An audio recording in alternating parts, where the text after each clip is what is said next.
you try to draw comparisons and historical analogies in sports anyway.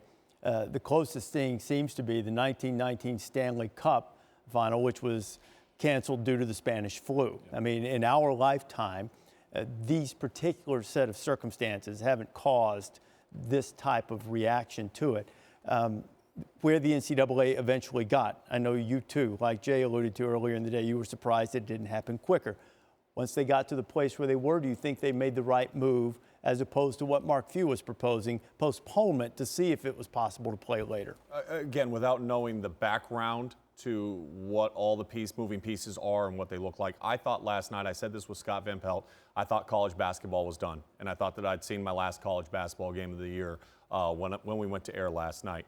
I think this, again, is an appropriate response given the fact that the unknown is exactly that, unknown. You don't know, I don't know, you don't know. We have no clue how it's going to play out or what's it going to be. Error on the side of caution.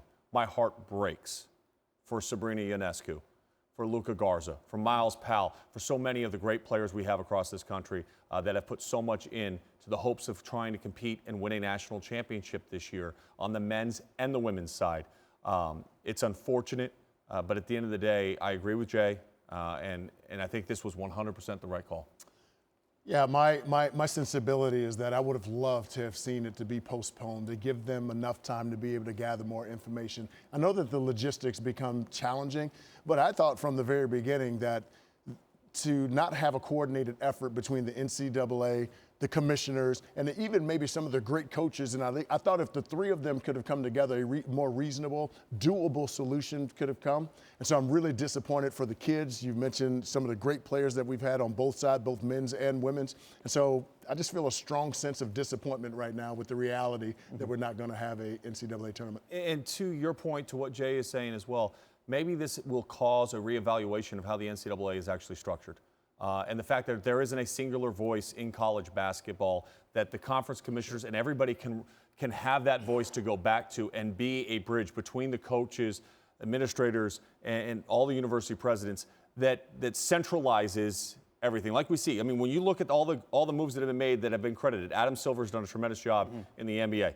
Is a singular person that you can go to. Mark Emmert oversees all of the NCAA, not just college basketball. And I think that's maybe something that coming out of this, we need to really look into whether or not we can get a commissioner or a president of college basketball inside the NCAA. It would be a seismic shift in the way business is done in college sports, but we've already seen potentially power plays at work today, if you want to call it that.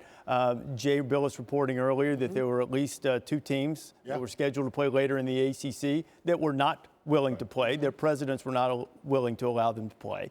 And you've seen all of these schools suspend travel in anticipation of this, sort of charting their own path, which in some ways is the strength of college sports, that each university gets to make its own decision. But then when you come to these big events, sometimes it creates situations where the Big East looks awful. I've been justifiably critical of them today, but a singular voice, to your point, would have alleviated some of that and alleviated the possibility of it. Dick Vitale joins us now on the phone. Dick, you've heard by now that the NCAA tournament for this year has been canceled. What's your reaction? Well, my reaction is there was no other choice. No other choice.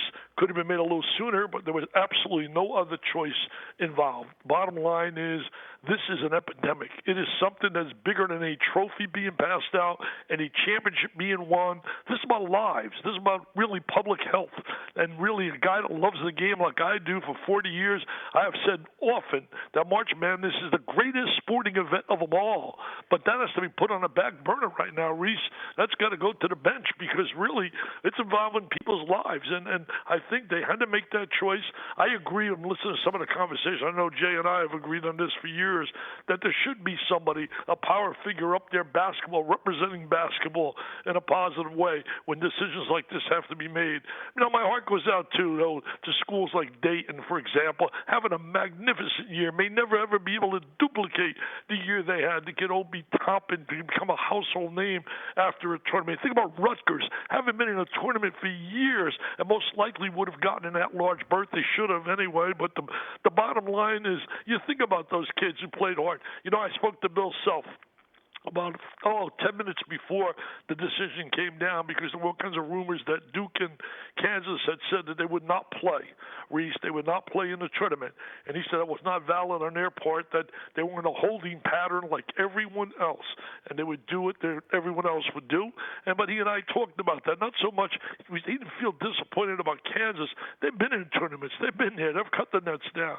He said, geez, and we talked about Dayton and Rutgers and teams that get in for the first time, the mid-majors who win their tournaments, and that exciting moment, that dream coming to an end. But you know that all has to be put aside, because there is nothing that takes priority over the health concerns of our people.